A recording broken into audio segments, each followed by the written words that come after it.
વિકાસ, પ્રગતિ અને પવિત્રતા. દીપમાલા ન્યૂઝ. નમસ્કાર. Lions international club Kalol પરિવાર દ્વારા વૃક્ષારોપણનો કાર્યક્રમ યોજાયો. કલોલ તાલુકાના વડસમા ખાતે આવેલ ઓક્સિજન પાર્કમાં લાયન્સ ઇન્ટરનેશનલ કલોલ પરિવાર દ્વારા વૃક્ષારોપણનો કાર્યક્રમ યોજાયો હતો. આ વૃક્ષારોપણ કાર્યક્રમમાં આશરે 2400 છોડનું વાવેતર કરવામાં આવ્યું હતું.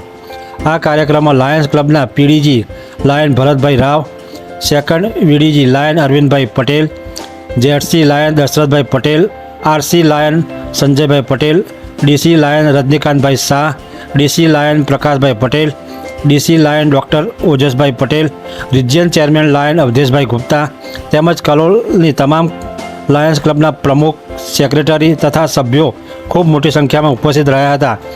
આ કાર્યક્રમમાં વડાસ્વામી સત્સંગી સાકેતધામ રામ આશ્રમ કોલેજના તથા પ્રાથમિક શાળાના વિદ્યાર્થી મિત્રો તેમજ તમામ ક્લબના સભ્યોના સાથ સહકારથી સફળ થયો હતો. દીપમાલા ન્યૂઝ, કલોલ.